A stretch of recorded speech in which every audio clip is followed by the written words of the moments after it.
Quentin, especially by the time you got here last year, there just weren't really many crowds like the one tonight. So how did it feel to, be able to play, in a building that was, actually had some juice in it? No, it was great. I've been on the other side for a couple of games, being with the Knicks and playing the Sixers back in my first couple of years. So it was good to be on the home side, and it's definitely one of the better home crowds and definitely one of the best crowds in the NBA for sure. Can you walk us through that final shot that you took? Yeah, just a simple read. If they blitz Tyrese, got to come up, be ready to knock that shot down. Hit a slimmer shot last year against Brooklyn, but we didn't come out with a W. But this time, we were able to come out with a W. When you kind of have that kind of comparison of, that similar moment, but just kind of contrasting the end result, which is ultimately what matters. Yeah. What's that excitement level? How much more fun is it to be able to come out with that W than it is, obviously, the alternative? Yeah, you definitely want to do that, like you said, do whatever you can to win the game. You knock down the shot, then you got to calm down the nerves back down, and we got to get one more stop. And we did that, got the rebound, and then go down and make more free throws in the free throw game at that point. So just doing everything we can to win the game, kind of similar to the game in Boston as well, down double digits, find a way to win, muck the game up, make free throws, get stops, and come out with a win. What goes into, making a comeback like this twice in a row? Yeah. Double digits down, fourth quarter, really 8 minutes left. Yeah. Both comebacks came probably within the last eight or so minutes. How do you guys do that, and how do you guys have the mindset as a team mentally to kind of get that done? Yeah, it's not ideal to be down two games in a row and then have to pull out a win, but I feel like just give a lot of credit to the guys in practice. Coach Nurse has been putting us in those situations, whether it's 5-on-5, defensive drill, just fighting every single day, and then that kind of translates when you go into a game. You got to fight and scrap and claw to pull out a win, and we did that really in the last two games. So just a lot of credit to all the guys coming in, working every day, no matter what, and just figuring a way to win when it counts the most. You had a lot of time shared with VJ and Tyrese in this game. Yeah. Nick's talked a lot about getting those three-guard lineups possibly throughout the year. How's that chemistry coming together? Looked pretty good tonight, but how's that feeling on the court for you guys? Yeah, it's going to get better with each game. I came in late. They were kind of got a little chemistry between them early, so I'm just kind of just starting every game. Every game will get better and better. Knowing he likes the ball and knowing where I like to shoot from anywhere on the court, kind of Tyrese likes to shoot from anywhere and drive as well. So just having three playmakers out there on the court is definitely going to be a premium and definitely going to be an advantage for us, I feel like, in the long run.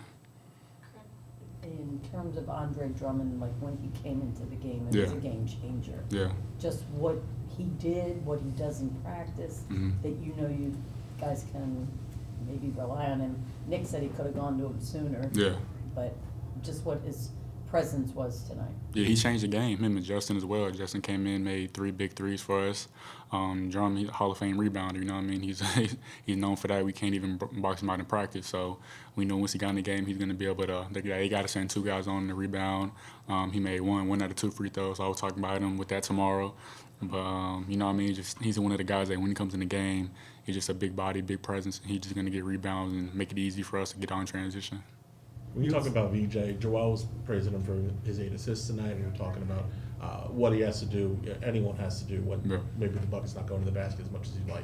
What have you seen from him in terms of being able to contribute in all facets of the game, not just scoring? Yeah, just rebounding, using his athleticism to either get steals, get deflections, rebounds, just 50-50 balls, whatever, maybe jump balls. Just, even when shots not going in, you still got to find a way to win. And that's the biggest thing that I have learned from just playing there like Coach Sampson and Ted. You're never going to make shots every single game. You got to figure out a way to win. And I feel like we've been doing that, not ideally, but the past 2 games for sure. What's the challenge of playing a game where both teams are equally paced and they're both trying to run up and down the court? Yeah, no, it's tough. It's times I was winded at the end of I think it was the 3rd quarter, the first half. So you definitely gotta know.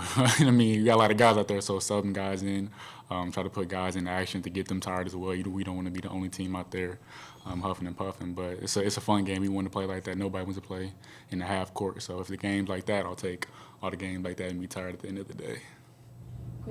Nick was saying how he's trying to get you starters minutes coming off the bench, and it's not always easy. Yeah. Do you appreciate that concept for him? Because you have to have people who can change the momentum of a game coming off the bench, and you can do that. Yeah, no, for sure. You got to just have a mentality to come in there and just contribute to the game, however it may be. If I'm getting starters minutes or whatever the case may be, I'm going to make sure I come in and do whatever I can to help the team win. I feel like everybody on this team knows what I'm capable of, knows what I do, and I feel like Nick knows that as well. Everybody does. They give me a lot of push to go out there and be myself, and I can't ask for anything more than that. So I feel like we got a great group of guys that push me every single day, and I'm going to do that as well. You've had a lot of sorry. Playing with Joel is also something that you didn't really get much of a chance to do last year. How's that been playing off of him so far this year? Yeah, it's been great. You know what I mean? Like you say, he's one of the best in the NBA for a reason. He's going to draw double, triple teams. You got to be ready to show him hands, flash to the ball, be ready to knock down shots, and just when those guys double team and be ready to cut and find a way to make a play. So it just makes our job easier, I think, just knowing that we got to be able to be ready to shoot, drive, redrive again. So it kind of makes our job easier, I feel like. Over your career, your scoring numbers are obviously far higher in Philadelphia than they have been at any other stop. Yeah. What is it about this team? Is it pure opportunity, or is there something about your fit with this team that you feel has really boosted your or allowed yourself to be your best self on the court? Yeah, I feel like just a group of guys. We have a great group of guys in the locker room and practice. Everybody comes in with a smile. Everybody's excited to work. Not very many egos, if all we even have one. Everybody wants to come in. I came in late, and I could tell that, you know what I mean, energy was a little down with the season expectations, and then coming in now, even though I came in late, I could still feel that the energy was different. Everybody came with a clean slate. It's a new season. We do have expectations for ourselves, but we know that we just got to take it game by game, step by step, and everything will work out. So those guys it's been easy going in the locker room and just playing the game, having fun. Nobody's really worried about individual accolades right now. So I feel like that's a big thing, kind of rare in the NBA right now. Thank you, Q. Yeah, appreciate y'all.